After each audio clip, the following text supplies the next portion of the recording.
Good morning, good afternoon, good evening. My name is Ismaro Camburelli, and I'm the Avie Bennett Chair of Canadian Literature at the University of Toronto. I'm the organizer and host of this event. It's wonderful to have you all here, albeit in a virtual way. But where is here? I'm in Toronto, but many of you are elsewhere. These are difficult and strange times, times of anxiety and precarity. But we echo William Butler Yeats, a terrible beauty can sometimes be found in shocking, even violent events, like the beauty and power of coming together, even without sound for a few minutes. So welcome to all of you, and especially a warm welcome to those of you who have joined us tonight from distant places, from Toronto to Vancouver Island, to Portland, Oregon, Nova Scotia on the East Coast, from Norway to Spain, from Argentina to India. It's the technology of webinars that has made this event possible, and I want to offer my deep thanks and appreciation to Kyle Kinashuk, who has been instrumental, absolutely extraordinary, in helping me get this event off the ground and into the cloud. Kyle is a poet and a doctoral student at the University of Toronto, and he's been incredibly resourceful and helpful and very patient with me as I've been trying to quote unquote master webinars. He is here with us tonight as co-host, an invisible co-host, to help us take care of any technical difficulties we may encounter. I would also like to thank Billy Johnson, another doctoral student in the Department of English, who designed the poster and the program of the event. And special thanks are also due to the staff in the Department of English and the staff at University College, the college at the U of T I'm affiliated with. They have been extremely helpful in spreading the word about the event. Since this is a webinar, you, the audience, will unfortunately remain invisible and silent, well, in a fashion, but you will be able to post comments as you have already been doing, and questions via the chat function at the bottom of your screen. You seem to have mastered all that already. And I will read out your comments and questions, posit your questions to the speakers after they finish talking and after they engage in dialogue with each other. In the event that any of us has technical difficulties, apparently it helps to disconnect and connect again via the same link you used to join this webinar. Fingers crossed, things will go smoothly. One of the highlights of this event has been the audience's opportunity to meet the writers in person and have their books signed. Since this is not possible this year, I would still like to encourage you to buy their books at your local bookstores or via the small presses that have been publishing their work: Arsenal Press, Anvil Press, Talon Books, and Book Hug. For many of you, this is the first time you're attending this event, those of you who are especially out of Toronto. So I would like to say a few brief words about its history. This annual series of talks is made possible by the generous support of the late Dr. Avie Bennett. Dr. Bennett was a visionary businessman and one of the biggest philanthropists in Canada. His generous endowments to the University of Toronto have made it possible to support a large number of major endeavors, not least among them many student fellowships, and in recent years, scholarships specifically designed to support Indigenous students and students in financial need. He also endowed the fund that has made possible the Avie Bennett Chair in Canadian Literature, the position I have the privilege of being the first one to hold. Avie envisioned this position as one that would advance Canadian literary studies, but also as one that would reach out to the community. And so I started Literature Matters, a series designed to offer Canadian literary authors the opportunity to reflect on their own words, on the work of other authors, to think about the role of literature, about what stirs their consciousness and imagination. It's a privilege and a real pleasure to host today two extraordinary writers who hailed from Vancouver, Wayde Compton and Stephen Collis. This year, a pandemic year, the format will be slightly different from other years, given that this is a webinar and most of us are already zoomed out from spending most of our days online. Wayde, Stephen, and I have thought that it would be a good idea to not have you watch two talking heads, for an hour, but rather have each of them speak for about 12 minutes or so, and then engage in dialogue with each other, which I will try and facilitate. Writing about what matters in Canadian literature, the granddaddy of CanLit, Northrop Frye, said, and I'm quoting him, "It seems to me that Canadian sensibility has been profoundly disturbed, not so much by our famous problem of identity, important as that is, as by a series of paradoxes in what confronts that identity. It is less perplexed by the question, who am I, than by some such riddle as, where is here?" Many Canadian writers and scholars have debated the meaning of this question, where is here? But really, I don't think it's a matter of a riddle. Here, for me, is the land that was the subject of the dish with one spoon wampum belt covenant that involved the Iroquois and Ojibwe confederacies, as well as the allied nations of the Huron-Wendat, Petun, and the Mississaugas of the New Credit. More specifically for me, here is the area around the intersection of Getty-Onigaming and Ishpadina, a corner in the northeast side of the annex that Torontonians know as the corner of Davenport and Spadina. Getty-Onigaming, meaning at the Old Portage, refers to the Davenport Road's history as one of the longest First Nations trails in Ontario. It linked the Don and Humber rivers and connected Indigenous settlements with their fishing and hunting grounds. Ishpadina, meaning a place on the hill, refers to the escarpment at that intersection, where the Baldwin Steps link Getty-Onigaming to the upper part of the escarpment, where Spadina House and Casa Loma are located. Knowing the Anishinaabe names of my neighborhood transformed for me land acknowledgement from a formulaic protocol into grounded materiality, a sense of urgency to know and do more. Land acknowledgements on Turtle Island have become part of official protocol. It's a good protocol, but like all protocols, it runs the risk of becoming too formulaic. So I hear the question, where is here, not only as being land specific, but also as a question that compels me as a diasporic subject to ask how I can move beyond an intellectualized and formalized recognition, how I might enter into and in what terms I might do so, sides of intersectionality and solidarity. Wayde Compton and Stephen Collis, both hailing from Vancouver, are two writers who, each in their own distinct way, have written about this land, as much about its history and its present, as about how we might imagine it in the future. So it is with real pleasure that I would like next to introduce our first speaker.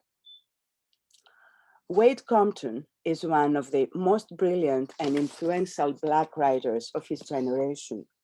He has a historical imagination and a formal versatility that never fail to make us think otherwise. A poet, historian, and a critic, he's also a DJ who uses turntables to create sound poetry art, which he calls remix culture. He has published 2 poetry collections, 49th Parallel Psalm, a finalist for the Dorothy Livesay Poetry Prize, and Performance Bond. He's also the author of a short fiction collection, The Outer Harbour Stories, which won the City of Vancouver Book Award in 2015. And he won as well a National Magazine Award for Fiction in 2011.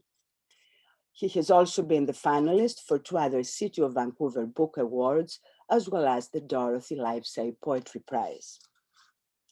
Wayde's young adult graphic novel, The Blue Road, A Fable of Migration, has been praised as a touching allegory of the unexpected and burdensome trials of migration in a starred Kirkus review. The editor of 2 anthologies, including Bluesprint, Black British Columbian Literature, and Orature, he's the founder, along with David Chariandy and Karina Vernon, of Commodore Books, the first Western Canada's literary press. Wayde is also known for his involvement in the recovery of Hogan's Alley in Vancouver, a historically Black neighborhood that was removed for a highway. He also co-founded the Hogan's Alley Memorial Project in 2002, a grassroots organization that archives the history of Vancouver's Black community. His nonfiction book, After Canaan, Essays on Race, Writing, and Region, was a finalist for the City of Vancouver Book Award. The title of his talk is 3 Riots, a biotext for Watts, Rodney King, and George Floyd. Does it make sense to say on a webinar, please welcome Wayde Compton? I don't care, I will just say, please welcome Wayde Compton. Wayde, the floor is yours.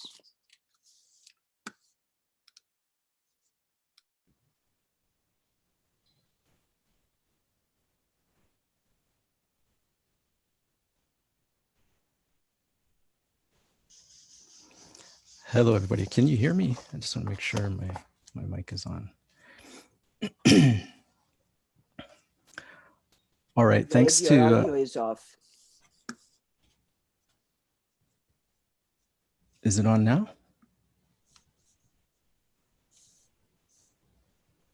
Okay, it's on, right? Okay, great, thanks. First of all, thanks to Samaro for inviting me to do this event, and to Kyle for doing the tech here, and for the speaker series itself, and to all of you for coming. I'm going to read this piece, and hopefully it's about 12 minutes long, but I think it's going to be a little bit longer, and then we're going to have a really cool discussion after Stephen reads his piece. So looking forward to it. So this is called 3 Riots, a biotext for Watts, Rodney King, and George Floyd. Part 1, Watts, 1965. My parents were an unusual couple in the 1950s. My father was Black, born in Texas, an airman stationed in Washington State when he met my mother while on a trip from there to Vancouver. She was white, born in Vancouver, and a working class young Catholic woman. They both liked the nightlife of Main Street and the archipelago of clubs down there that in my parents' stories, to me, always had such magical names. The Elegant Parlor, Dante's Inferno, the Harlem Nocturne. When my mom and dad told me and my brother stories of how they met, they could never agree on which of those clubs they first met in, but it was one of them, and it's not far from the neighborhood that we've referred to as Hogan's Alley now. After they married, and after my dad finished his enlistment in the Air Force, they moved to California. Later, they would settle in Vancouver for the rest of their days, but in those early years, the place they chose to start their life together was Watts, LA. Fairly or not, I think it's true to this day that when you mention Watts, the first association for most people is still the 1965 riot that happened there. It lasted 5 days, thousands were arrested, and 34 people died. The National Guard were on the streets. It was the largest riot there to that date. Indeed, whenever it came up in conversation that my parents had chosen to live there as an interracial couple, the common response was surprise. It was like saying you'd chosen to build a house in the center of a hurricane. But they had moved there before. They moved to the neighborhood before it had acquired that patina of history. And according to my dad, the racism they experienced there was no worse than what they experienced in East Vancouver. Their stories of experiencing prejudice are, in my memory, stories first and cities later, each regionally interchangeable. A cop once forcibly held my father's arm inside his squad car driver's side window while gunning the engine, forcing him to run alongside till he could finally get his arm out. Did that happen in LA or Vancouver? A different cop used to follow my mother around in a squad car telling her that he wouldn't leave her alone until she finally left my father. Was that in LA or was that in Vancouver? Does it really matter? Both of those things and more like them happen. Nevertheless, my parents were haunted in particular by the Watts riots, which happened in the very place they had lived, on streets they had spent time on merely 2 years after they had left. And they spoke of it for years after, like a near miss. The same way my dad spoke of choosing not to re-enlist in the Air Force, only to hear shortly after that his entire base was moved to active duty in Vietnam. These were close calls of our family lore, the times that luck cosmically seemed to break our way. The Watts Rebellion was not a race riot, as it is often misremembered. It was an uprising against police repression. The incident that started it was a traffic stop in which the police beat an unarmed Black man in front of witnesses on the street. While the details of what kicked it off are blurry, the truth is that that particular moment became the one time too many. I want to think for a second about how riots start, how this one started, and how much a riot is a matter of perception. And that's kind of the theme here. The police regularly abuse their power against Black people. A particularly egregious instance of this is witnessed by onlookers, and it boils over in rage and resistance. That's the ground level view of it. But when you pan away from the Black community, perception works another way. And this moment of resistance meets white denialism, a disbelief in the repression to begin with, a jacketing of the original victim with blame, and the mischaracterization of the riot as an act of illegible chaos. The summation by non-Black people becomes they burn their own neighborhood down, or that it's a race riot, which is a term actually borrowed from riots in which white vigilantes attacked Black or Asian communities, an entirely different phenomenon. The way the white public witnesses the riot without the original witnessing of the inciting incident is a failure of empathy and imagination. To understand it would require active listening and good faith, and for many, that's a step too far in expectation. For my little family with its experience of Watts and other cities, there was never any question that police repression was the cause of those riots and others that came after. That knowledge comes from the context of life. How is it transmitted? Around the kitchen table, through story piled upon story, through a matching anecdote from a family friend, or like I'm telling you right now. Part 2, Rodney King, 1992. The Watts riots were the worst Los Angeles had seen until the Rodney King riots of 1992. That event was something me and my family witnessed entirely from Canada at a long distance from that area. But I do recall my father saying, watching on TV and saying, watching the beating of Rodney King video and saying, now they see with their own eyes. Because the only difference between the beating of King by the LAPD and any of 100 other such examples of repression since Watts was that it was recorded by chance on a handheld camcorder, a new technology at the time, by a chance witness named George Holliday. Once that happened, the circle of onlookers encompassed everyone worldwide who saw that footage. So now they see with their own eyes, as my dad said. And it's important to note that the Rodney King riots did not happen after the beating took place as in Watts. It happened after we had all seen the video for months on the news, and yet a jury acquitted the police. So after we saw with our own eyes and the police got away with it anyway, that was the outrage that led to, in that case, 5 days of rioting, 12,000 arrests, 63 deaths. People outside the Black community could not deny seeing it, could not deny knowing it, and yet neither saw nor knew. That was the outrage, the failure to perceive. However, the shift in technology did facilitate a qualitative change in response. The 1992 LA riot spread to other cities, to other countries, and it crossed over from the Black community to other communities. It's in fact when I saw the riots on TV and saw that there was a demonstration in Vancouver in support of the Black community in LA that I first became politically active here in Vancouver. It was the beginning of my life as an activist, the summer of 1992. So an echo of Watts in the life of my family.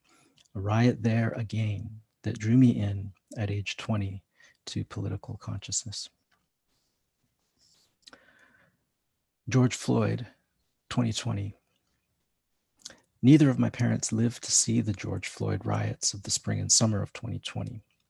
But what they did live to see was the advent of yet another widening of the circle of onlookers in the years preceding the police murder of George Floyd, in an age where everyone's phone is George Holliday's camcorder and everyone's Twitter account is the news. The names of Black people murdered by police on camera for all to see is a list finally something like the whole iceberg rather than just the tip.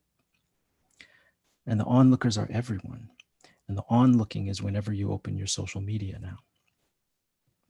I can't quite put my finger on the first social media viral experience of police brutality caught by cell phone cameras, but an early one would be the 2009 police killing of Oscar Grant in Oakland, California, who was an unarmed Black man shot in the back by on a public transit platform by police while he was subdued. This was captured by multiple people at the scene on their cell phone cameras and uploaded to Twitter, which was at that time only 3 years old. That incident inspired the film Fruitvale Station and Angie Thomas's novel, The Hate You Give. From at least this point forward, the 21st century has been a time of regularly surfacing cell phone camera evidence of police repression against Black people. If we mark 2009 as the rough start of this phenomenon, then we have basically had a decade of Rodney King videos increased by orders of magnitude. If it can be said that we all saw the injustice against Rodney King, it can now be said that we've all seen it on repeat, and to such an extent that to not see it can only be done by actively avoiding it. The George Floyd uprising was truly global. Not only were protesters and rioters outside the Black community involved, these were the first truly interracial riots against police repression of the Black community in US history. And not only that, the extent of this uprising is unprecedented, right? In Minneapolis, a police station was set on fire. In Seattle, police were run out of a precinct entirely, and a whole part of the city was occupied for days and declared a liberated zone. As much as the mainstream media has gone to sleep on it, the uprising continues to this day, months later in Portland, Oregon. And the response has been multifaceted, pointed, and creative, with serious movements to defund the police rather than just cosmetic reforms. The backlash is real, but it's in some ways less effective than in the past, where the common wisdom was that riots poison the public against a cause. That has proven untrue this time, with sympathy for Black Lives Matter actually increasing in the wake of the uprising, as recorded by the LA Times. So all this is unprecedented in scope and scale. To be realistic, there are still repression denialists, but I would argue they're now of a piece with conspiracy theorists who peddle a myriad of unhinged beliefs, right? Police repression against Black people is factual. The arguments against it are now really only owned by the far right, which, to be fair, has been mainstreamed by Trumpism, and so has a wider stretch of ground. But where does this leave us? I have three points. So one is shifts in technology can stimulate social change, but technology can also be curbed. All movements are cyclical, and this will be too. It's a mistake to look to the technology of cell phone videos and suggest that this is the beginning and the end of the phenomenon. And in many ways, I think that this is something like the Arab Spring, right? The George Floyd uprisings are comparable in some ways to the Arab Spring, where the use of social media facilitated the initial action, but the follow-through has more to do with embodied organizing, activism, and argument. And I would say that's the same case here. 2, the hotter the struggle, the greater the innovation and creativity. Right. So this summer, the concept of defunding the police was put on the table in a way it never has before. Challenges to anachronistic monuments to colonialism have happened all across the continent, across the world in some places. Experiments such as the autonomous zone in Seattle and two others that went up. There was one in Portland and DC, both shorter lived, but both also happening. And so I think that as we see in Hong Kong recently, right, we see how an uprising can quickly change the terms of what previously seemed impossible, or people said was an impossible thing to entertain, and especially how young activists can very quickly develop in the streets. I think this speaks to Fanon's idea that struggle breeds creativity and it can breed it spontaneously. And third, I want to end where I started, which is on a personal note. So in my original metaphor, the circle of onlookers to an act of repression has widened, and that onboarding of a broader range of activists is welcome. But it also won't be without its resentments. I want the example of my own family to show how for people of color, the realization of such injustices happens before birth, right? In my family, it's there as part of the family lore before I was born. And when I came of consciousness in my family, it was something always spoken of, right? So it is in that way multi-generational, understood with great nuance and personal investment. So to bring the circle, to bring into the circle the newly conscious is exhilarating. So if this is it indeed was the first interracial riots against police repression of the Black community, that is exhilarating, that's amazing. But it also does have within it this aftertaste of bitterness, that it took such orders of magnitude of evidence for white people to finally meet us in the streets in such numbers is something that we cannot help but notice. And so it can feel like a trend rather than a repositioning of thought or the creation of a sturdy movement. Which will it be? That part is yet to be written. And I'll stop there. Thank you.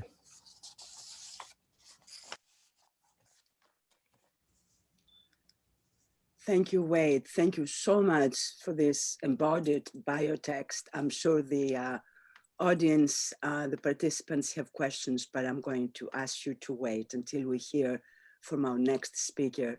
And so it gives me great pleasure to introduce to you Stephen Collis. Stephen is the author of a dozen books of poetry and prose, who was awarded in 2019 the prestigious Latner Writers' Trust of Canada Poetry Prize, an award given to, quote, a mid-career poet in recognition of a remarkable body of work and in anticipation of future contributions to Canadian poetry, unquote.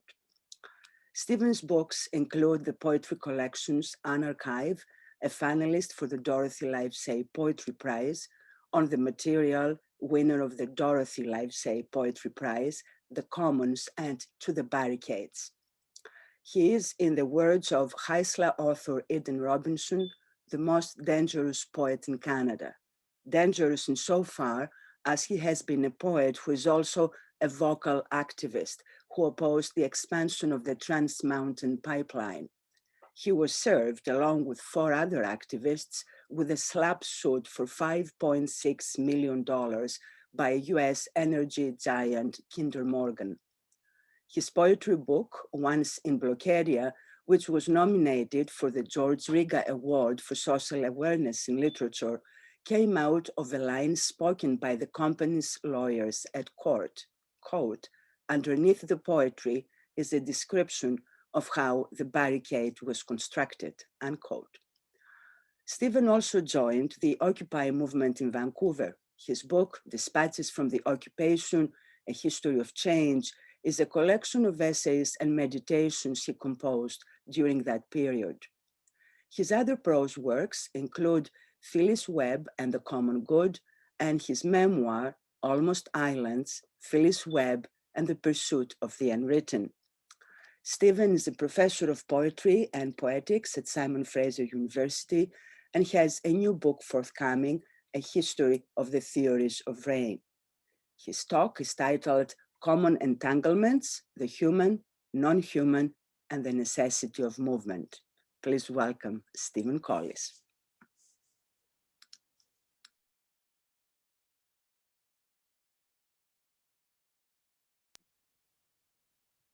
Thank you, Smaro. I think it was a lovely introduction. I hope you can hear me now. I think we're on. Yeah, good. And thank you, Wayde. That was wonderful. I really want to thank you for sharing screen time with me tonight. And that was just so moving. I look forward to our conversation. I'm coming to you tonight from the traditional and ancestral territories of the Tsawwassen people south of Vancouver. My employer, Simon Fraser University, occupies the unceded territory of the Musqueam, Tsleil-Waututh, and Squamish people. And I also want to say, Samara, that was a wonderful sort of discussion of territorial acknowledgements that you gave. So I really appreciated that too. My talk tonight is a distillation or condensation from maybe 2 or 3 incomplete longer essays and 2 or 3 incomplete attempts to condense my comments tonight. So we'll see where we get to. I'm going to begin with an epigraph that I will slowly walk my way back to. It's from Shay Gossett, writing on the Verso Books blog a couple of years ago.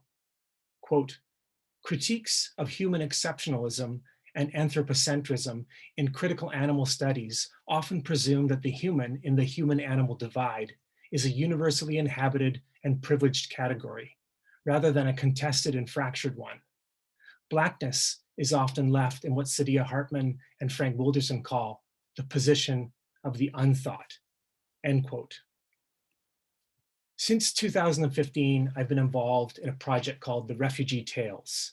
It is a walk in solidarity with refugees, detainees, and asylum seekers, and a call for the end of the practice of indefinite immigration detention in the UK. I could say more about this in discussion if you'd like.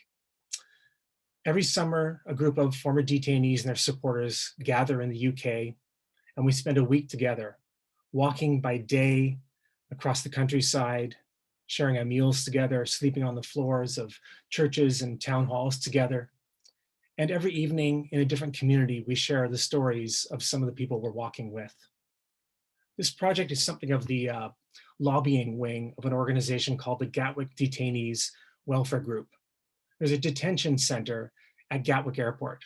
In the UK, the kind of Orwellian term is an immigration removal center. It's called Brook House, and it's basically right on the side of a runway.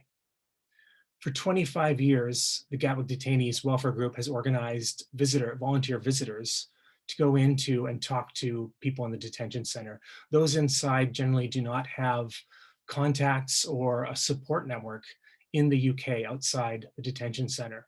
So this is really vital work. The volunteers enable the people inside to know that there's someone outside that knows that they're there, that is knows their story, knows where they're from, is concerned about them, and is trying to help them in whatever way they can. This is foundational work and really an incredible thing that's been going on. It's been going on now for more than 25 years. I came to this project as a poet, invited to perform a tale, but I've returned every year and over time become one of many ongoing organizers, campaigners, and regular contributors to the project. I do not exaggerate when I say that this is the most important work I have ever engaged in. It is not an academic or a literary project, and I have published relatively little about it. It is work I can and must do. Nonetheless, there are intellectual questions that spin off from the work. A project such as this, for instance, is deeply invested and embedded in a discourse of dehumanization and human rights claims, with the sharing of stories of detention and asylum seeking, which along with walking forms the core of the Refugee Tales, being replete with the febrile language of the disturbed boundary between the human and non-human. So we hear the displaced themselves describe themselves as, and these are quotations from the published Refugee Tales volumes, quote, a stray dog among humans, end quote, or of being treated, quote, as if I was a poisonous snake or an infectious animal, end quote. Quote, we were locked in the cage as though we were wild animals, end quote. Quote, the security guard shouted at us like we were just animals, end quote. On and on it goes. Despite the best efforts and intentions, I fear that the discourse of human rights has not proven itself up to its inclusive task, and each attempt to shore up or defend the category of the human is predicated upon a pre-existing, prefabricated border between an under-articulated humanity and an equally ill-defined and amorphous sense of what the human is supposedly not. And just as in the case with the geopolitical border between nations, the conceptual border between the human and non-human is a privilege for some, while it is the very matrix of the suffering of others. Human and animal, human and non-human are mutually defining terms. I think we all know this now. They are culturally determined constructs that are prone to slippages and invite exploitive and abusive redefinitions and redeployments. They also cannot be understood separate from processes of racialization, the unthought referred to in my epigraph. Processes within which, as Alexander Wehelia argues, quote, blackness designates a changing system of unequal power structures that apportion and delimit which humans can lay claim to full human status and which humans cannot, end quote. In other words, the border between the human and non-human cannot be made fast. It is pure artifice after all. And its very flexibility has been used to serve a white supremacist agenda that, quote, produces regimented, institutionalized, and militarized conceptions of hierarchized human difference, end quote. That's Wehelia again, but quoting Dylan Rodriguez. Here are two, albeit utopian, goals: to see no person denied membership in the human community, but at the same time to refuse the artificial separation of a privileged or whitewashed human being from the becoming of the entirety of the web of life. Given climate change, how can we expand the frame from the exceptionalism of human movement and become students instead of the near universal mobility of life? There are entangled lines inscribed by the multitude of species movements over the earth, which we are still only just beginning to understand. We do not walk alone. There are hosts of animals and plants moving with us. Borders cannot stop a shifting biosphere. My thinking here is led by anthropologist Tim Ingold's invitation to imagine life, quote, as a manifold woven from the countless threads spun by beings of all sorts, both human and non-human, as they find their way through the tangle of relationships in which they are enmeshed. From this perspective, the life of a person is the sum of their tracks, the total inscription of their movements, end quote. I turn as I move toward a conclusion of some kind, and for instruction and a sense of possibility, to my friend Osman, a colleague in the Refugee Tales project, a man of many tracks, of countless lines of entanglement. While it has been told many times, and Osman himself freely shares his story, and he knows that I'm talking about him tonight, I will not relate the details of his almost decade-long journey from East Africa to where he now, more or less safely and securely, resides in the UK. I want instead to look to my friend for further entanglements and redistributions of solidarity along the artificial borders of the human and non-human, to look to the ways he himself has navigated a terrain seemingly designed to trip him up and re-anchored himself in the web of life. When I first met him, he explained his difficulties sleeping. Medication prescribed by doctors while he was in immigration detention was no help. But he found a solution in lavender oil, and now the plant has become a key companion species for him. Its sprigs always somewhere about his person, its shrubs growing in the garden he tends at the refugee center where he works. Indigenous to the North African coast and growing from the Canary Islands to the Arabian and African borders of the Red Sea, I wonder if the scent of lavender also reminds Osman of home. His entire journey from East Africa across the Sahara Desert, the Mediterranean, and Europe was a walk through lavender's expanding biome. It seems not to be a stretch to suggest that Osman has navigated the effects of countless borders and detention in numerous countries via an alliance of sorts with a plant. Where displacement and detention deprived him of the peace of mind and the very space and time in which to dream, an equally mobile plant has allowed him to root down into his nights once again. I'm tempted to call this a form of interspecies becoming in kind, which, following Bénédicte Boisseron, might be an antidote to the diminishing becoming against that stalks the dreaded comparison of the human-non-human borderlands. People seeking refuge today are so often still forced to find their way across. What I would like to reach towards, what I have no answers for, but what I am simply struggling to find the appropriate questions to ask of, would be a sort of general theory of biological mobility and a method for thinking politically in the midst of a global ecological crisis built upon a fractured relationship between the human and non-human worlds, of the solidarities that might link the just resettlement of all forms of mobile life, pushed by altering climates and other militarized and extractive forces of this age of geophysical capitalism. Poetry, and I want to end on poetry. Poetry allows linkages that might take researchers decades to explore and explain. Poetry reveals entanglements, invites us to embrace the realities of an entangled life. And entanglement, I suggest, is the form of knowing appropriate to the poem. And I thought I'd end with just a few lines, part of a longer poem from A History of the Theories of Rain. It should be in the book should be in my hand any day now. And maybe this will give us a bit of a bridge between our presentations and our discussion. Everything gets abandoned. A project is vapor we breathe to dissolve, often better left undone. The receding light, the quality of silence, night, tomorrow, upon waking. Say I am making nothing out of nothing. Say I am at a border I can cross. Others cannot. Perhaps we have a tense for this. The limping to come, the lyric's last license, the inner geometry of nature, helical or Fibonaccian, became captured last night, lit up at dawn again.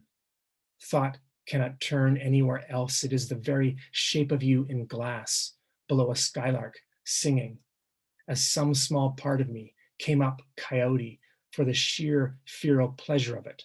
Little suburban subwolf, went through as many of our small woods as I could, the light making for a pale, damp, stricken world, my forgotten body walking across the earth, loosely anarchist in intent. Bright band below a low ceiling of deep gray. Stand in the saturated grass, testing the lake with sticks and booted feet. Seems to glow or gathers and reflects all light around it. Water rising slowly, seasonally, the sea close on three sides, visible through a slight fog, only later become a door to the future.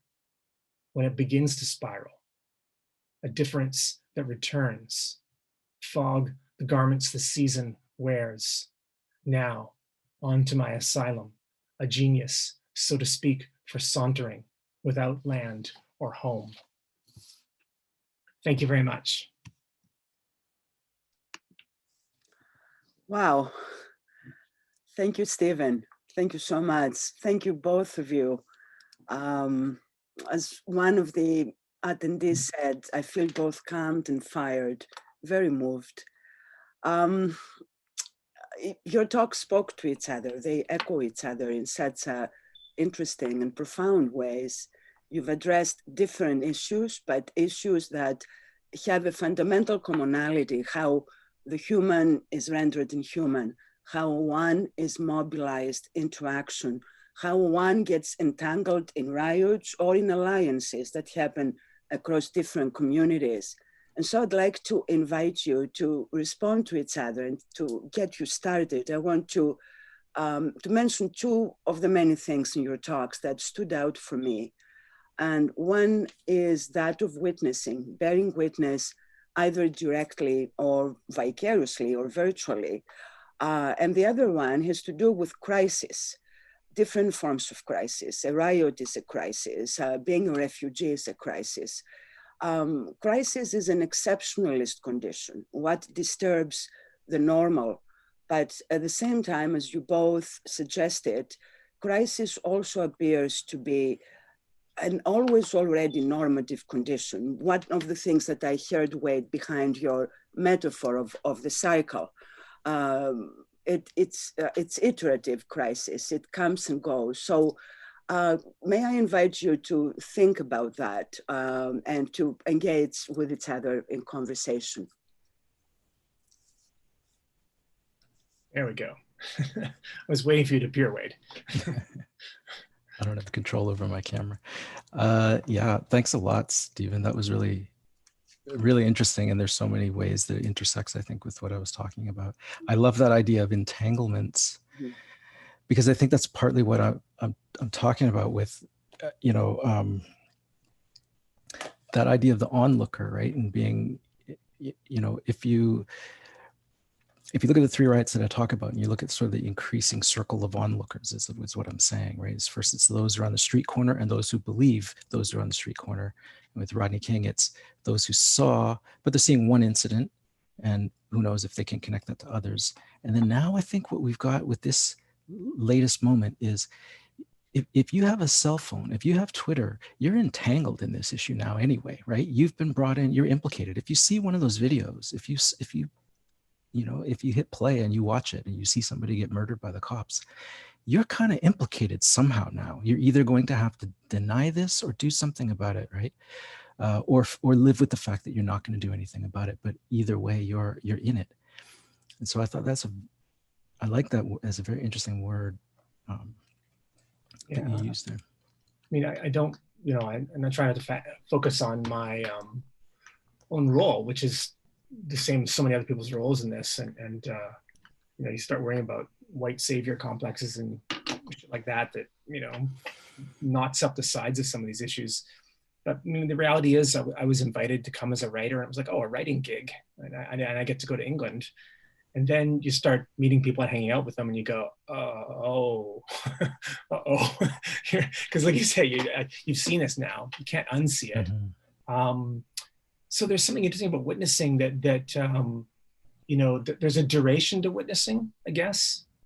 That it's not just you've seen it, okay, good, you've seen it now, but you can become entangled in it. That the witnessing becomes a deeper involvement of just like, well, I have to go back again now. Oh, I have to go back again now, and keep returning and finding new ways to do this work. I mean, our community in the UK met on Zoom this morning with 86 people online. Many of them, some of the people actually in detention right now via their telephones, their cell phones, or people who have been detained in the past, and the support network. And some people I've known for 5-6 years. Some people I've just meeting for the first time today.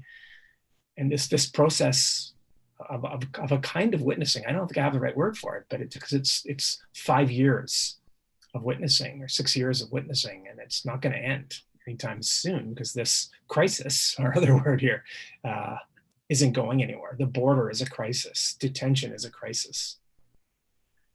The question is also how you shift from your position as a witness to doing something, right? And what kind of entanglements, to use your word, that entails. And as you both suggested, it doesn't suffice to witness and declare your empathy. It's got to go beyond that, right? So I wonder whether you can talk a bit more how you shift, how one can move beyond a position of simply bearing witness to doing something that translates that act of witnessing into some action. Yeah, I mean, for me, I think it's that that idea that I suggested, in the struggle, in the streets, and in the actual action, in the act of resistance, I think is where people become creative and they find the answers to those things. I think when they're not active, that's when people are kind of like, well, what do I do? What do I do about this? And then once you take a step into it, you start to see what needs to be done, right? And you start to come up with things that are creative. It's a bit like Fanon, right? It's going back to Fanon's whole, The Wretched of the Earth, and that chapter on national culture. And he talks about how, people who kind of like twiddle their thumbs for years under a situation of repression, suddenly come up with answers on how they can respond to this when things jump off, right? And that's why I refer to Hong Kong. I've been watching Hong Kong with fascination, in the resistance there, whether it works or whether they're defeated or whatever. It's that young people with no history of activism in the streets coming up with these incredibly creative ways of fighting back against a repression that's, should almost be unstoppable, right? And I think we're seeing the same thing with George Floyd. Like people, like I'd sort of heard of the idea of defunding the police, but then it goes from, this thought that seems pretty fringy on the left to being actually front and center, right? And so, to me, I think that's the way you step into it and you decide to get implicated. And you alluded to the white savior idea and all that. Like I think that's a artifact of inaction, right? When people are not really active, then they wring their hands about that. But once you get in there, it's less about that, because you've got a practical set of duties and things you can do, and you've had some of the splashback hit you, and the anger is now yours. It's not anger on behalf of anyone. You're like you're experiencing it yourself, and I think that's where we have to be, right? And that's where I think we were getting. That's where we were getting with George Floyd in a way that we weren't in previous. One thing that comes to mind, and I've been wondering, especially as a result of what happened this past summer, is how do we keep, or how does one keep the momentum? How do you hold up the energy and the degree of engagement and entanglement that's necessary to move beyond that moment when you speak up, when you go out, when you try to shake things up and you become part of a crowd that's energizing, that's inspiring, that's moving, that makes you feel that you're doing something. But how can you move beyond that stage? How do you maintain that momentum? Because my sense is, especially the way, Wayde, you took us through the histories of the 3 riots, each one different, and yet they share so many elements, as you suggested. There is continuity, but there is also disruption. So how do we keep the momentum to get closer to effecting change, or to keep, protesting? Mm-hmm. Well, going back over just a little bit of what Wayde was saying, yeah, I mean, at some level, it's just like, you're there, and I just started picking things up. Oh, someone needs to load the van with our gear, and we're passing out the food now, and there's and my use is often as the human loudspeaker. I've got a loud voice, so I'm asked to do all the announcements, just like, we're gonna leave in 5 minutes, and make sure you've got this, and and marshalling. Over the years, I've volunteered to be a marshal and be the back marker and wear a high vis vest and make sure people get across roads safely, and it's all kind of really basic hands-on work that is utterly fulfilling. To have any attention or anything from doing it. But in terms of sustaining these things, I think that has to do with relationships too. The thing I'm involved in the UK, the Refugee Tales, isn't a protest movement. It's a lobbying project essentially, but also, and combines that with simply supporting people in the situation who have been detained and have had immigration issues. And you get to know these people, and then you see them every year, and sometimes it's tragic because their situation is not changing year to year, and sometimes you see the development as they get status. As my friend Osman just brought his 11, 12-year-old son and his aging mother to the UK. He hasn't seen them in almost 9 years, been separated from them. He's been in touch with them, but never, he hasn't seen them in person. And in the midst of the pandemic, he actually got them to England and reunited with them. And now they're just living together, and we chat on the phone, and his kid's sitting on the ground learning English and going through a book, and these relationships develop, and that's what keeps you engaged. I think that there's a vital community of people that simply know each other and care, and they're going to keep doing this no matter what. Yeah, I think that things are inevitably cyclical, and I think that's one of the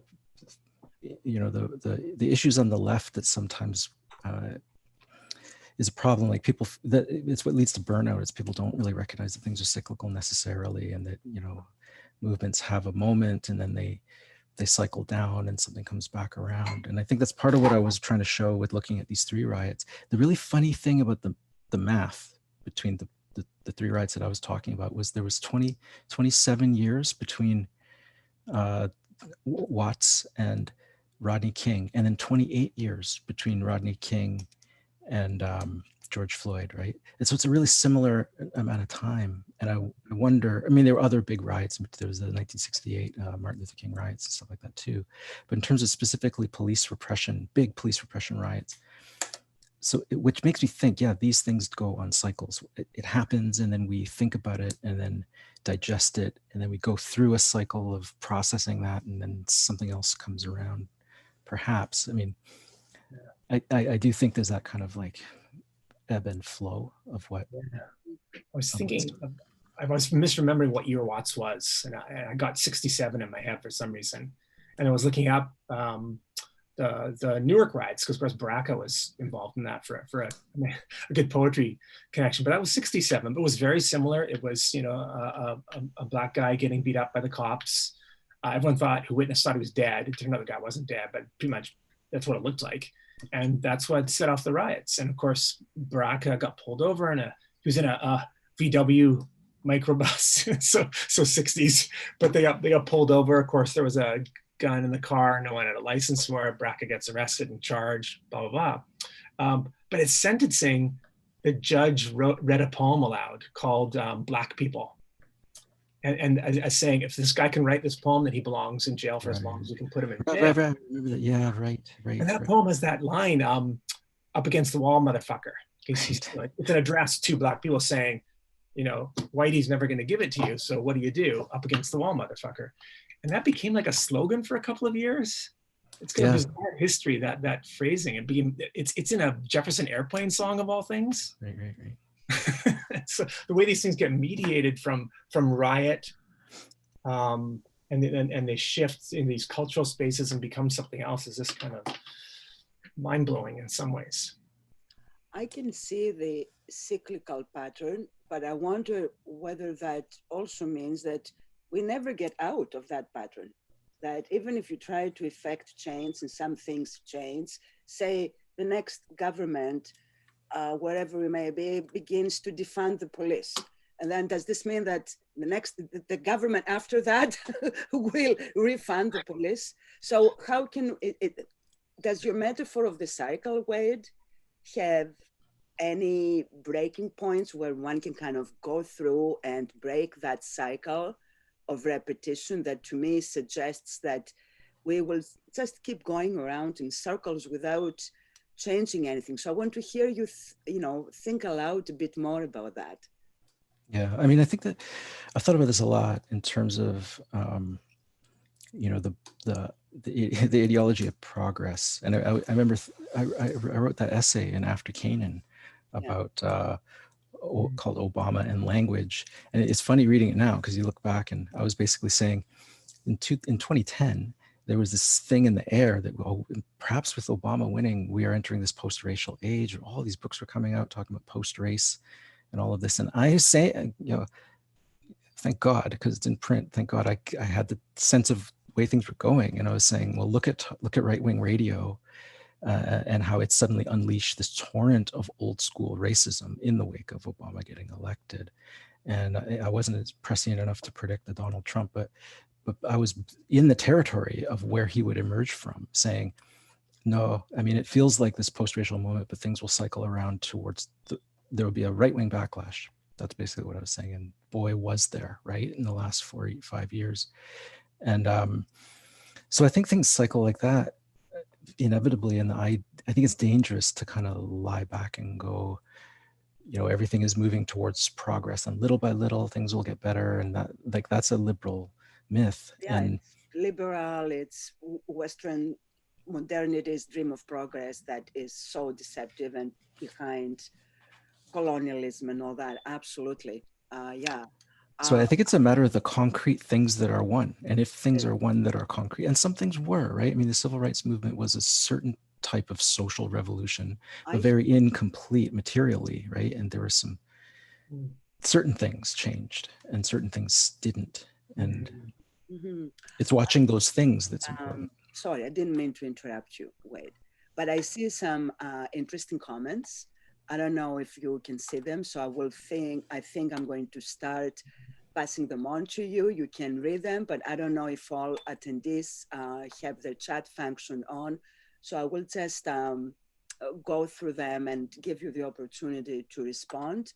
Julianne Okot-Bitek says, yes, cycles and ebbs and flows and acknowledgement of the power structures that we seek to resist. Yeah.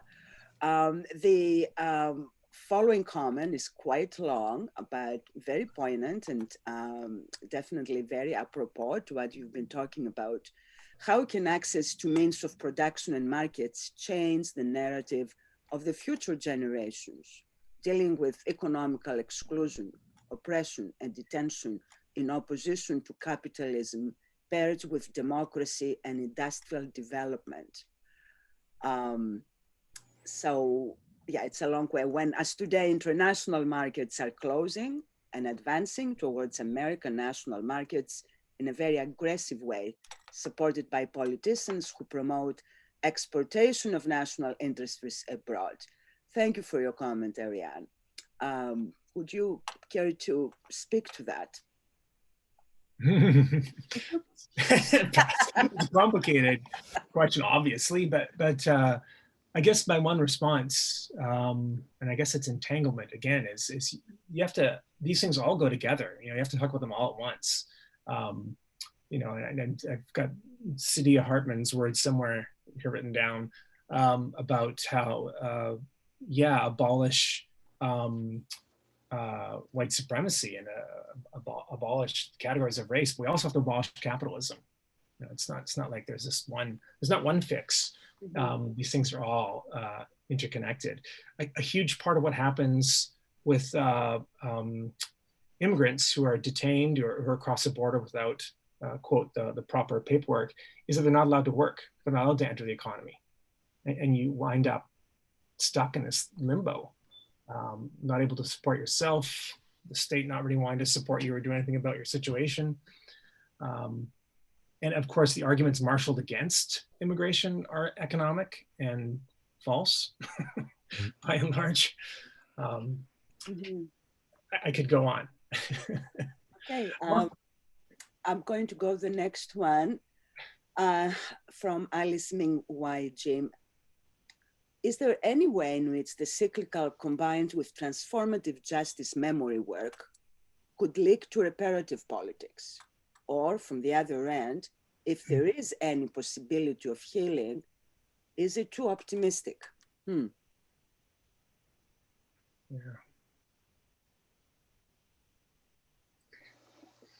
Wayde, would you like to take this on? I don't know what transformative justice memory work means exactly, but I mean, I found it extremely useful in the work that I've done in Vancouver, you know, and I think it's true everywhere, but to look at history, I'm sort of called a historian, but I'm really really just this poet who likes to write poems about historical things. And I sort of accidentally backed into being a quasi-historian from doing the activism that I was doing. And, you know, looking at neighborhoods and looking at what happened to the Black community in Vancouver, which is my initial question is like, what happened to Vancouver's Black community and how did we get disenfranchised from this part of the city and displaced? And then what, to me, you know, the use of looking at historical things like that is seeing these cycles and kind of realizing, you know, if you can be aware of how those things work and how the power worked, like how it was possible that the city could do that to the Black community, then that gives you, you know, an orientation for how to approach politics now for other communities too. And so one of the things that, you know, that I ended up, so I went from looking at like just what happened to the Black community, why are we everywhere when there was once a centralized community, and where that took me, you know, eventually is just the problems of top-down planning, the problems of, you know, using the market to plan how a city should be. All those things very much relevant today, to a different community that's now in the same area in the downtown east side. And so you can extrapolate from one to the other. I mean, the Black community has its own issues. They're now really more about memorializing that neighborhood, and I think hopefully getting back in there in a symbolic way in terms of a community center or something like that.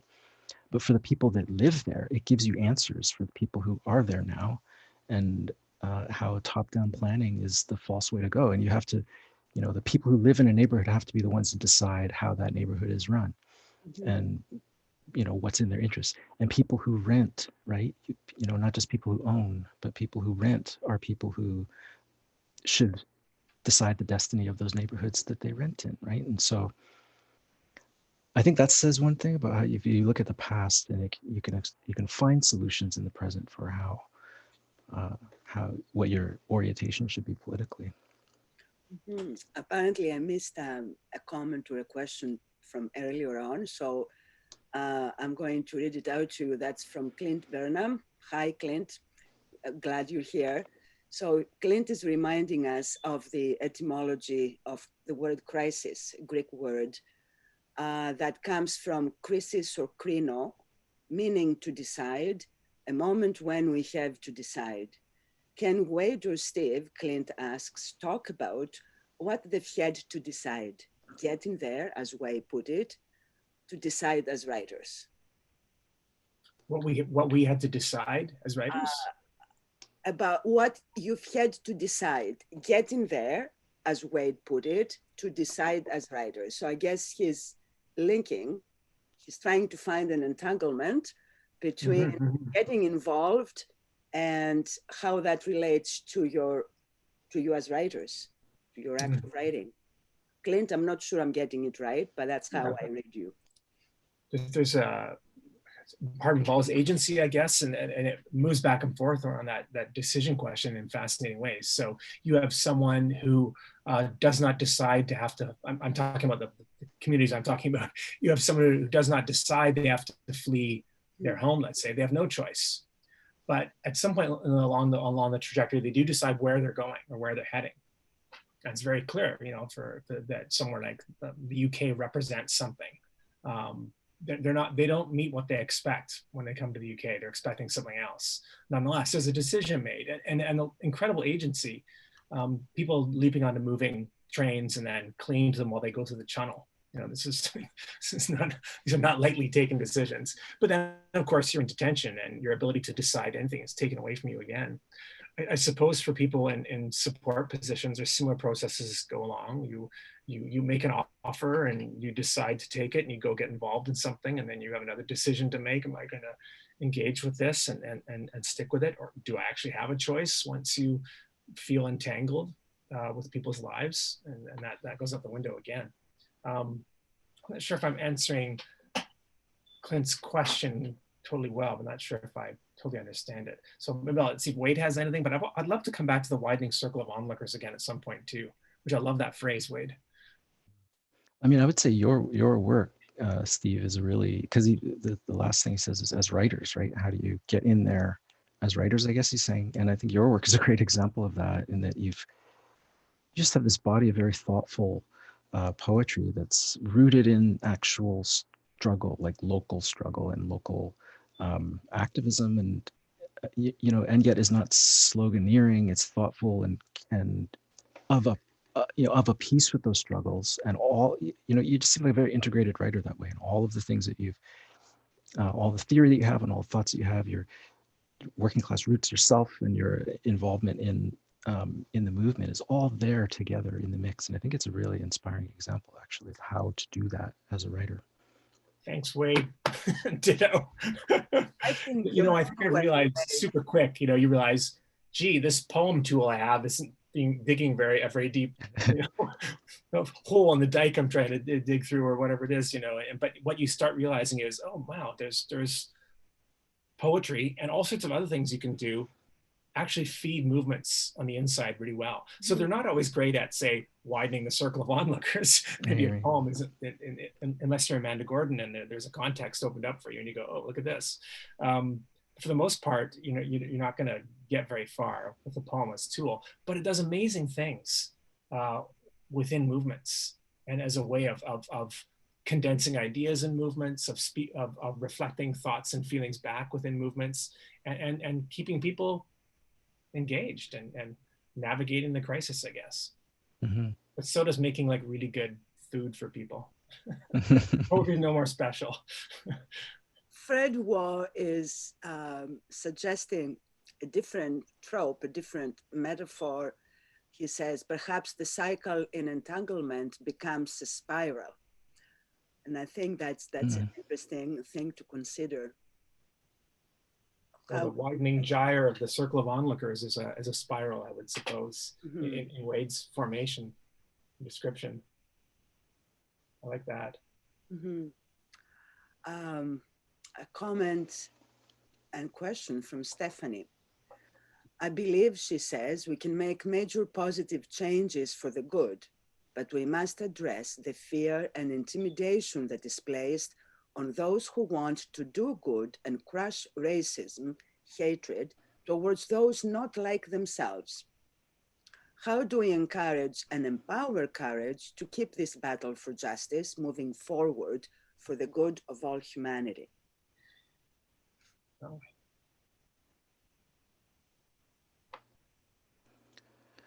Yeah, I mean, we're living in a time like that now, right? And I mean, I think the one thing I've learned, I think, over whatever 30 years of doing different types of activist work is people have their roles too. People do different things well, and people have certain niches where they're more comfortable, and there's a wide diversity of tactics needed for any social struggle, and it's kind of about finding where you are in it. And I think it's also about figuring out what you can't do and what's not going to be your role in things. And I guess into the larger part of this is like thinking of it as a sustainable thing you can do for years and years. I remember when I was in my 20s and doing early activism, in a lot of ways we kind of put impossible Protestant work ethics onto our activism as though we were going to be in some kind of underground cell for the rest of our lives or something like that. And it's not a sustainable way of being an activist. And I think if you think of a life of doing different things in different stages of your life, that's a better, more healthy way to think about it. Anything starts to think about is anticipating those cycles and anticipating weathering the down cycle, as well as getting back through to when things are hotter again, and that you're going to try to be there for a long time. And in some ways, maybe it's easier for people who are in communities experiencing direct repression, right? Like say in Canada, Indigenous folks who the choice is not a choice, right? It's like you're under attack. So there is an intergenerational passing on of knowledge of resistances in communities when there's more intense pressures on them, say Palestine or something. But if you're not experiencing that, that's not what's pulling you in, I still think you should think about it the same way as intergenerationally and the long haul. And that means it's not always going to be the exact same thing you could do. I hit a point once where when I started doing Hogan's Alley stuff, it was because I was redirecting and feeling completely burnt out and saying, you know what, I need to do something smaller and more specific, right? And this is the thing I'm going to work on, is this part of the Black history in my home. And that was what I did for years and years. And then I got burnt out on that and did other stuff. But yeah, that's wonderful. And that's such a great point. I mean, I was definitely burning out on kind of for lack of better, climate justice, let's say, is the better term than environmental protest or something like that. But you can feel like you're in a fishbowl, and it can get very weird and stressful and get really worn out and burnt out. And at the moment, I was probably feeling the lowest about that kind of work. I got this invitation. Will you come? Hey, you're a political poet. Will you come write a political poem of what's going on over here? And it was just such a gift in some ways to shift gears somewhere else. So I love this question about fear and intimidation and how do you get past that? This is what it is, isn't it? It really is. It's real, but very basic kinds of emotional stuff we go through where the burdens become simply too much. And sometimes it's a matter of shifting to a different kind of work. And I mean, not only just like a different issue, as it were, but to a different way of approaching something. Maybe I don't have to be the guy with the bullhorn. Maybe I can be the guy who writes some good, copy in the background, or like right now, I can funnel resources towards building websites and helping people do communicative work because I can hire research assistants under an academic umbrella who are building things for activist projects. There's all sorts of different roles you can shift and move around in because it's impossible to stay in that space of fear and intimidation. It's hard. Too long. Yeah. Dave Buck has was really interesting about revolutionary grief work, talking about just that sounds part of the creativity. I mean, that's the thing. If you could stay long in something, you also develop wisdom, or hopefully, and different ideas of different ways of thinking. I remember in the 90s, it felt like so much of what we did as activists was mimicking what we thought people did in the 70s, and partly because it was a very mono-generational scene that I was in. It's like everybody was in their 20s, really. We didn't have a kind of link further back than that, and that made it hard to think of it as a kind of longer thing that you keep doing. That's interesting, the intergenerational issue. A comment that Petra Fashinger from Queen's University is making. I think you're right on, Petra, that we can think, you spoke, Wayde, of 3 different riots in the US, right? And Petra is reminding us of the Red Power movement in Canada in the 60s, the Oka crisis, 1990, and of course the Idle No More movement in the new millennium. So those things have links, they're not entirely different, but they also speak to that kind of cycle you're talking about, Wayde. The next comment I'd like to draw your attention to is a comment by Laura McKinley, who says that she loved your talks and she would like to hear you talk more about the implication of redistributing solidarities. Redistributing solidarities. Yeah, I could kick off, I suppose, since those are some of the terms I was using. And solidarity has remained a really important concept to me. It can sound dated or something, or like it just means, we're in a union and we're going to show up at the strike. Expanded notions of solidarity I think are crucial. I often have thought it in terms of, well, what does functional solidarity look like? What is solidarity that actually has material effect? And trying to, and sometimes that's literally, it's very material. And some things I've already talked about, like making food for people. There's all sorts of capacity building gestures that are very material, that are about solidarity and very, very necessary. A push in my own thinking for a while now, and it's still complicated, and I'm trying to work my way there, is how you expand solidarity beyond, let's say, the human. So how do you think about ecological crises, global climate crises, not simply as, I like trees and I don't want to see the trees go, or I don't want the water to come up and ruin my property, or whatever it might be, but to think in real ways about acting in solidarity with the rest of the natural world, because it's very clear that human beings have been doing the opposite for quite a while now. Certain human beings, we should say, not all human beings, certain human beings have not been doing that. So how do we think and position ourselves? How do we make these ecological feelings and affects and things we've been exploring in our culture for a number of years now, how do we make them have some political weight? And to me, I think it's combining notions like solidarity with our thoughts of what to do about the climate crisis. I want to be in solidarity with lavender plants, salmon.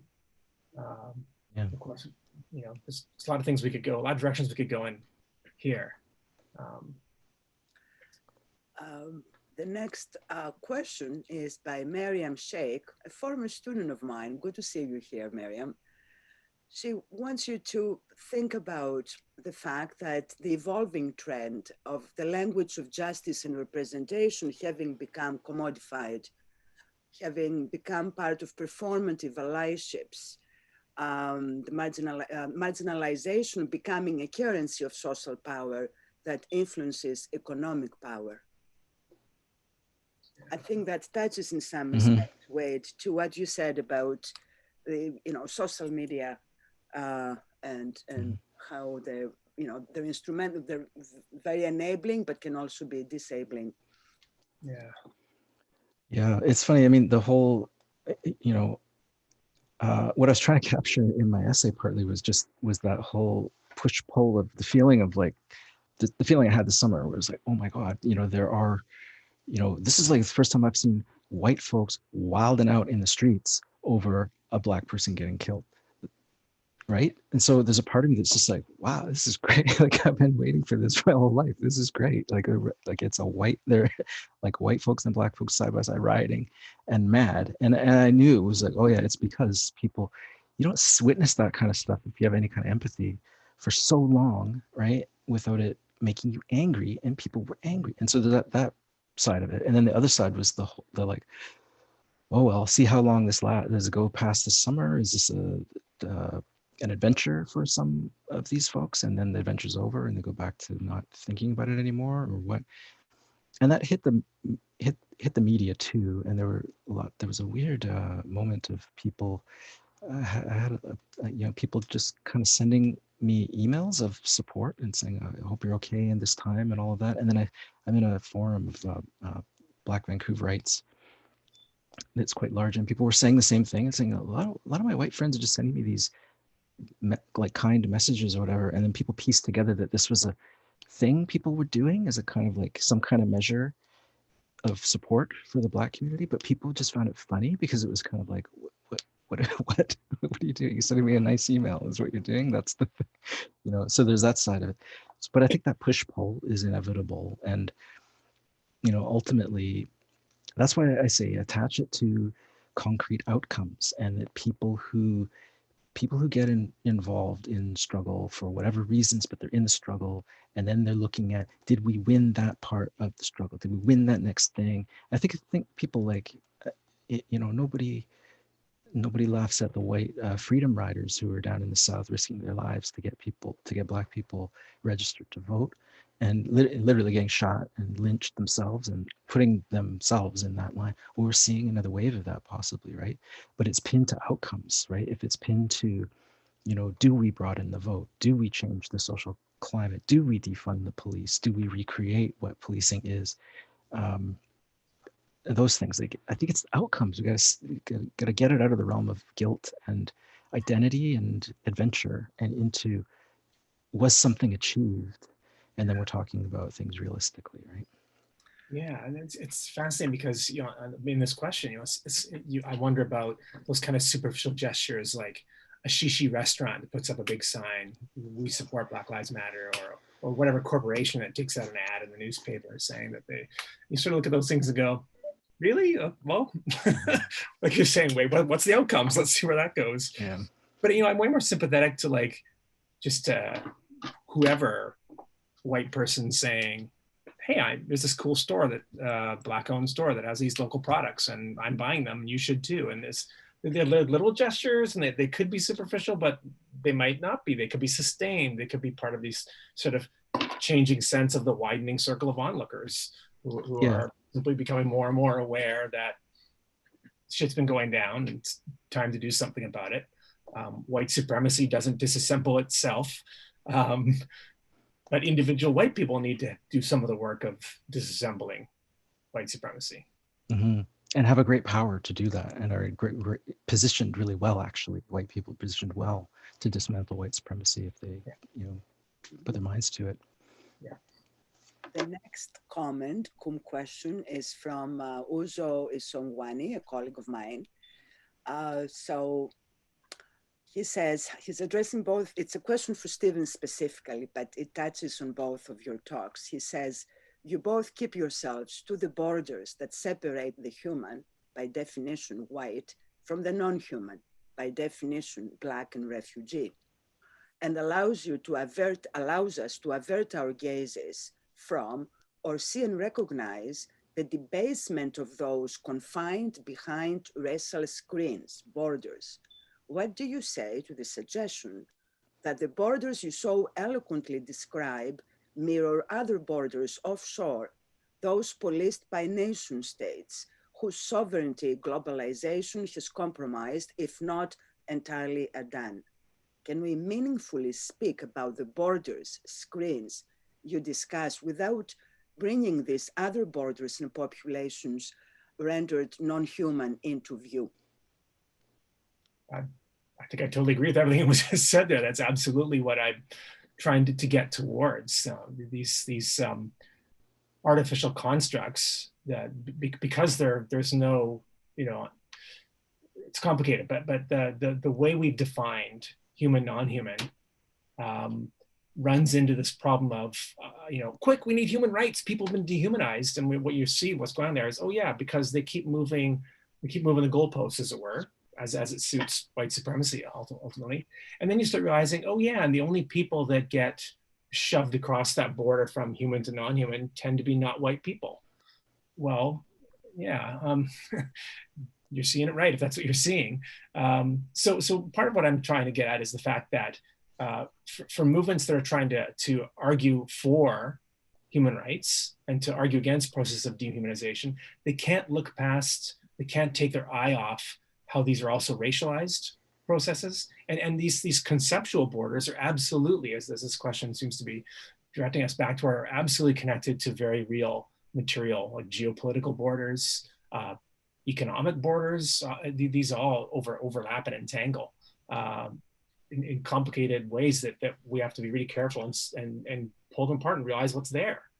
And part of this is my own blindness, my own white privilege of sort of going, oh yeah, humans, we should all be human beings, and you're getting there and you're trying to work on this, and why is the human such a useless category to actually help someone? Because what it seems to be again and again and again, you realize, oh yeah, it's bound up with this process of racialization. It's bound up with this economic inequality and the maintenance of that border. It's bound up with, and it just keeps going and going. You go, wow, there's a lot of things tied together here. Mm-hmm. It's interesting. I want to give one shout out to one of my favorite books of theory that for some reason doesn't get talked about much, and it's a book that's 20 years old now called Against Race by Paul Gilroy, which for me is such an important book because he says many things in it, but one of them is, basically that, of course, we have had to, as Black folks, argue from a position of strategic essentialism and reclaiming Black identity and that sort of thing, from negritude on up. And of course that had to be done. But he's saying now, let's look at the possibility of continuing to fight for those things materially, and also undoing the concept of race, right? And saying that race is, we can fight against racism and also fight against race as a concept and start to the long process of dismantling it. And he makes, to me, the most eloquent part of that book is this whole discussion of the camp, and saying that the idea of, once you introduce the concept of race, right? Once you accept that concept of race, then you inevitably, it's the furthest extent of its logic is the camp, the concentration camp, the refugee camp, the internment of human beings by that category of race, separated from other human beings. And he makes this great argument for that being the ultimate logic of that false division, right? And I tried in my book, The Outer Harbour, that was a big influence on my book, and the idea that, once you divide this way, then you start creating these real world spaces of division of peoples, right? Whether it's refugee camp or reserve or all the way down the line, or borders, right? All of those things. Mm-hmm. So I could tie our talks together just a little bit here by noting that, as well as there being these immigration removal centers, as they call them, that have been in the country and UK for a long time. And by the way, Canada also has the practice of indefinite immigration detention. We just do it to less people, but it's the same horrific system of letting people sit around and just not deciding what to do with them. Let them stay, make them go. Who needs to decide? But leave them in limbo. But now in the midst of COVID, they've taken over the government has taken a barracks, Napier Barracks, near Folkestone on the channel, and turned it into a temporary camp, essentially. 400 people interned there. People mostly come across on small boats, and they rioted just in the last day. They had COVID was running rampant through the camp. They took some people out so there'd be less people there and more social distancing. But the people left behind were like, "You're leaving us behind with the COVID here?" And then they rioted. They lit the place on fire and tore it apart. And the journalists were arrested for trying to film it and show what was going on. And the government, of course, their statements are just like, "How could they do this historic barracks and our great military tradition? How dare they damage our buildings?" Anyway, The next question is from another colleague of mine, Tanya Gilaway. She asked a question addressed to both of you. Does being a poet enable you to respond to crisis in a way that you wouldn't be able to otherwise?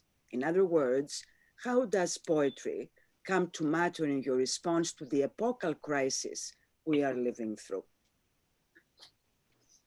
I think we're going to both say yes.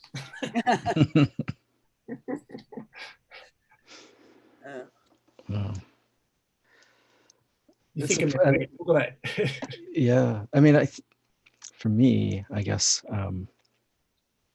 the advantage of poetry is that it's rooted in associative thinking, and so you can take, or just, I mean, I don't know, the way that I've approached it anyway over the years is taking, you know, looking at discourses and comparing them to other discourses, or looking at images and comparing them to other images and finding, or just that example there, that's fiction, but I still feel like I write fiction associatively like poetry as well, is taking that idea of Paul Gilroy's and me trying to imagine it in a magic realist way and in a sort of allegorical way. And I think that's what literature can do for me. It's a way of thinking about it. And that's what I say when I teach creative writing. I say, you know, it's best if you begin a writing project with a question you have, and that you're going to try to answer the question for yourself in whatever form you're writing in, rather than having an idea before. Maybe this applies for the political, right? Like how I think it's best to write politically, which is if you feel like you already have the answer and you're entering into the project that way, it's going to be terrible. But if you're asking a question about it and you're trying to discover the question in the writing, then it's going to be very interesting, and you might learn something, you know, alongside the people that read it too. So I can only back you up here, Wayde. The Outer Harbour's structure is so poetic, right? And the way these the themes and stories, characters cycle back in and out, or situations cycle back in and out. It's such a wonderfully entangled, I'm going to beat that word, structure. But yeah, I agree. You know, the thing about poetry too, in terms of the specifics of this question, is that, you know, if I was to sit down and try and work all this out purely intellectually, and read everything about immigration law that I can, and, you know, go back to Arendt and all these kind of theories about human rights, and read all the critical race theory I can read, and all these things I would do, it would take forever. Maybe I'm too lazy. I also don't think I'm intellectually maybe up to this thing, but poetry allows you to start, as you're saying, making the associative links and leaps. Yes, someone's going to have to fill in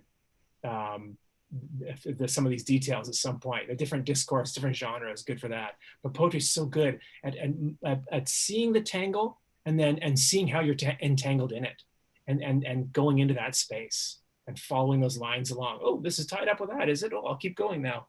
And I love that about it, obviously. The next comment question is from Sazia Hafiz Ramji.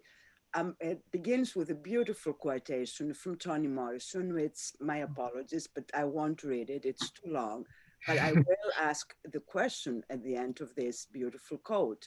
How do you balance, and it follows up the previous question actually, how do you balance being and becoming entangled with living and creating?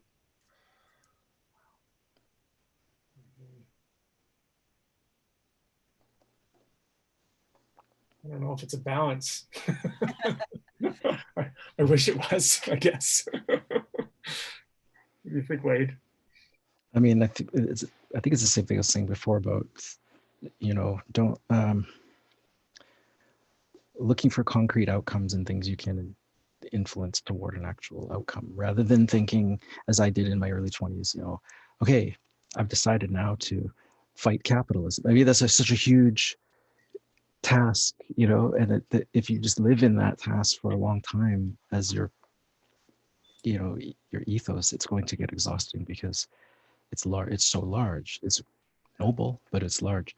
And so I think so breaking it down into things you can see that's a movement here, or it's a certain, you know, being active in your union, or if it's, you know, in one particular area, and take all that thinking and apply it there. And I think it's the thing of seeing small achievements, right? Or seeing the effects of your monkey wrenching, whatever it is. But that's you mentioned Paul Roy earlier, Wayde, and his other book, I think it's the book before Against Race, Small Acts. It speaks to that kind of micro activity, and Adorno has a similar expression that talks about the microscopic, that you have to situate yourself, entangle yourself first with that, and then try to kind of move beyond. The next question is from Karen Connolly, who was actually one of the featured authors in the series last year. And this is a question that touches on the issue of climate crisis that you touched on, Stephen. Do you think, she asks, that the climate crisis will change or accelerate our engagement at a local, political, and planetary level? These traumas occur in human populations as well as so many other lives and lands. And she loves your, you know, your image of the lavender as a fellow traveler, which I love too. So, yeah, I've become kind of obsessed with lavender because of my friend, and you know, it sort of mediates our friendship too, where we send each other pictures of lavender we see, or you know, I built a garden this year, a lavender garden, and sent a picture, and right away he sends me a picture of him in the garden at the refugee center with his lavender plant, and so that plant is part of how our own relationship is mediated. So I kind of love that human non-human interaction there. I hope that this is true, that the climate crisis is such a thing that people look at it and go, oh wow, you got to do something about this. But I have fears, as probably we all do. Maybe crisis, going back to Clint's pointing us to the definition, the origins of the word, we're going to be pushed to decide here. That's the crisis. We're going to have to decide one way or another. I just fear we're non-deciding still, and that's seriously problematic. So while it seems to be a crisis that might unite us, and I've looked at it and thought, yeah, not just us, and all the other species on the planet too, lavender and salmon in the ocean, go back to again. But guess what? It's hitting some people before other people.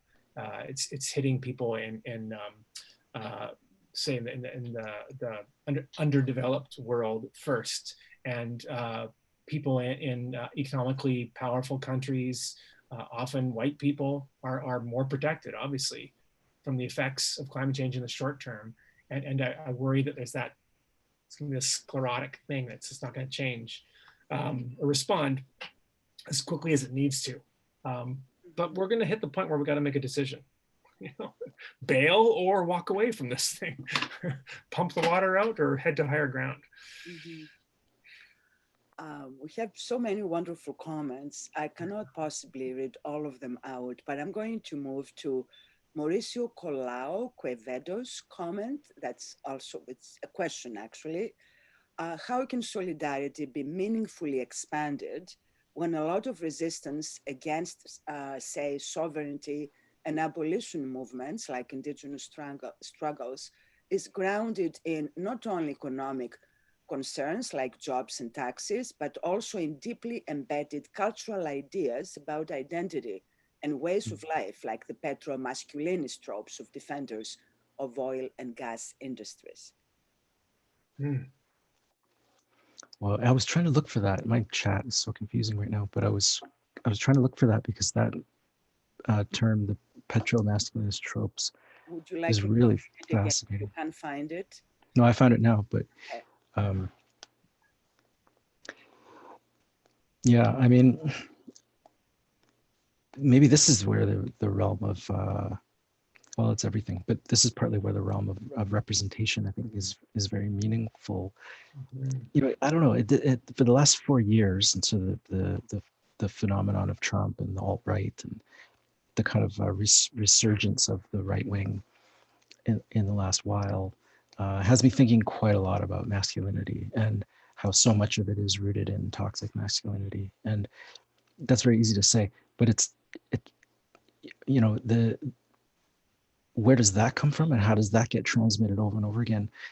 Never before have I been so aware of how people's politics on the right wing feel to me like they come out of years of watching action movies. I don't know if anybody else is seeing that, but there's this weird sort of like commonsensical, you just got to punch the right villain and everything falls into place.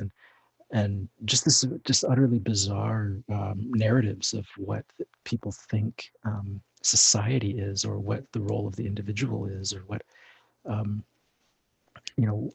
what men are in this strange storytelling, right? I think it's a lot of it is just this horrible kind of tropes recycling over and over again, and that's an entry point. Like that's a place where writers can speak back and fire back at that. I mean, basically it seems to me like part of the problem with this sort of fascist moment is, and fascism has always been about this, right? Is really simple solutions, these kind of simple false solutions, and being able to get people to, believe in action without thought, right? And that's, that's a large part of what, groups like the Proud Boys and all of these sort of neo-fascist organizations are rooted in, right? And that's, that's on the surface, and the base of it, I think, is really big money and kind of, the bourgeois thinking they can use this, right, to keep their power. And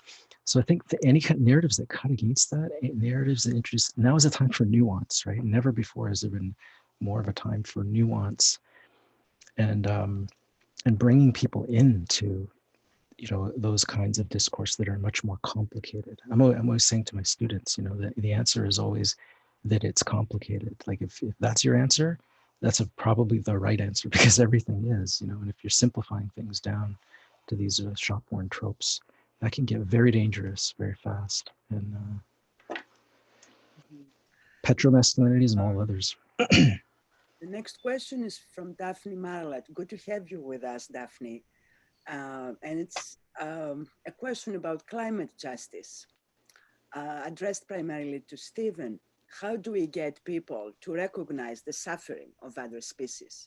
We're beginning to recognize the suffering of other humans, not recognized as human beings, but how about, say, marine beings?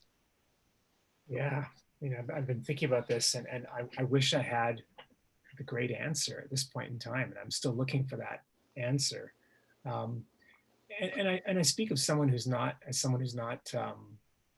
like I'm not militantly out there fighting a fight around animal rights or something like that. While I nonetheless think, and there's lots of comments I've seen and questions in the going by here about Indigenous worldviews and things like that. And when one is not Indigenous, one approaches them with caution and doesn't want to appropriate them. But obviously one can see the connection, the mirroring between various schools of thought around thinking relationally about the human and non-human, and the fact that we share ecosystems, we all have roles, we should all have roles in ecosystems that are interdependent, and that's a reality in many traditions. Obviously, if you go back and even in European culture far enough, you'll find stories that are simply filled with animals who interact with human beings, talk to us, we talk to them, they're our relatives, similar stories. So some of these are tools, I think, for thinking these things through. I think we have to get over things like, as artists and writers too, fears of anthropomorphism and fears of, this is children's work, animals are talking or thinking or feeling and that sort of thing. I don't know what the solution is, but to keep following the paths that we have available through ecological thought, through Indigenous worldviews, through all sorts of avenues that are there for reminding us again and again that we are fellow travelers with an entire web of life. That we are not alone, doing this alone, even though we act all the time like we're in it alone. Yeah. The next question is from Christina Turner, student of mine, from Nova Scotia via Toronto. And it's a question addressed to you, Stephen, apropos what you've just about, what you said about the human and the non-human. And she wonders if indigenous epistemologies have influenced your thinking about solidarity with the other than human, and if yes, how? Absolutely. The first time these kind of things really hit me was organizing with Occupy. And I happened to have an academic leave that year, and then it's starting in September, and that started in September. I went, oh, I'm going to go pay attention to this and talk to people. And I brought what little skills I had to the table, like, oh, media committee, I can write things or prep memos and whatnot. There's a lot of weird writing going on in the background in an Occupy camp.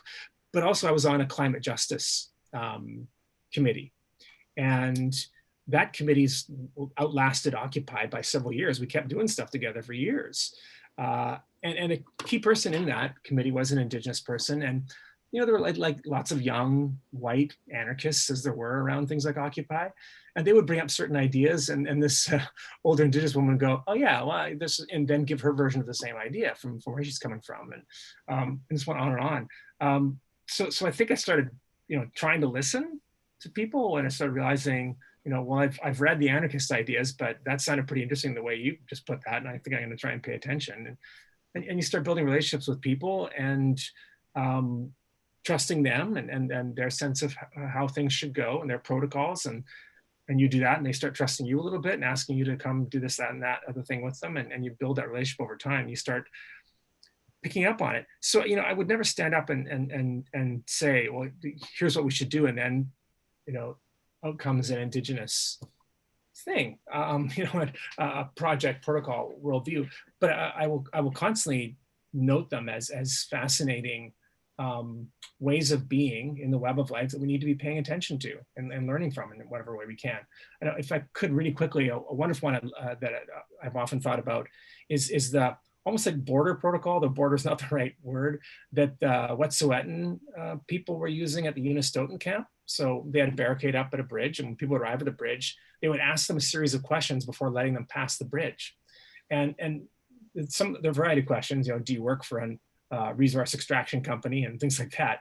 But my favorite question they would ask, and they came down to Vancouver and were doing a workshop and told us this. So Frida Hewson was saying, the question I ask is, how will your visit to our territory benefit the land? I just love that. Like, imagine if every border in the world met people and asked, yeah, you can come in, but please explain how your time here will benefit the land, because we all have to take care of it. And so it's just a fascinating kind of a boundary protocol, let's say, territorial protocol. Yeah. Sorry. Well, there are some wonderful comments that are a bit too long to read, but I trust you have both looked at them and read them. It's 9 o'clock and we're almost done, but I want to ask a question, if I can, that goes back to a point you made, Wayde. Earlier, you talked about how problematic Western notions of progress are, right? And then, and as a scholar, I've written, so much against modernity and progress and all that. And yet, at the same time, you talked about outcomes. What is the difference between outcomes, the kind of concrete small acts, concrete specific outcomes produced by, in particular locations, and progress? Mm.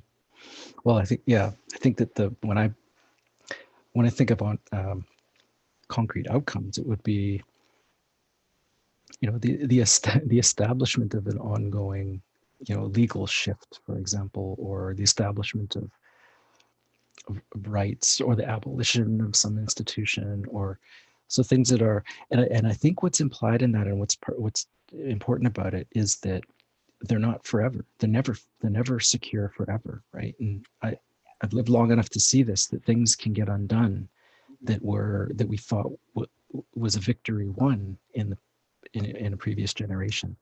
And so I think that it's getting out of the idea that once you do a thing, it's done, and then you go on. I think that's the false ideology of liberal progress, right? I think it's more about, how do we make this change, and how do we keep this change going, right? And I think that's a much more mature way of thinking about politics, that you have to.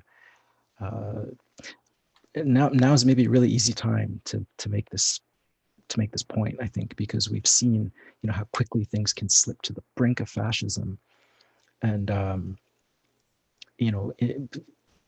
I feel like I saw it coming 4 years ago, 5 years ago, but a lot of people didn't. And it was like, oh, wow, it can go that far. It can go that awry that quickly. It's like, hell yeah, it always can. And all those rights can be rolled back. I think that's a certain type of wisdom that racialized people have deeply embodied, right? I mean,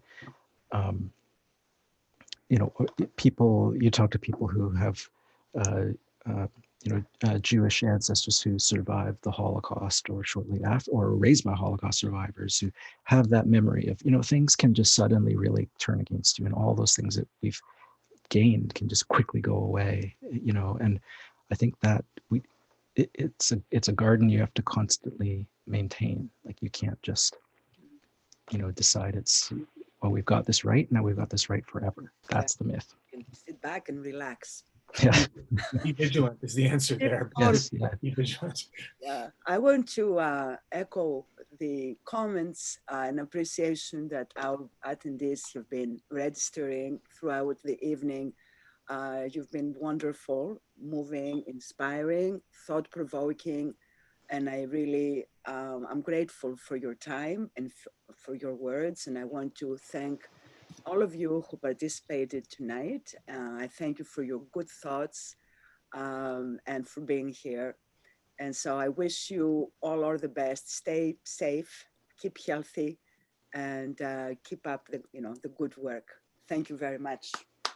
Thanks, everyone. And thanks, Wayde.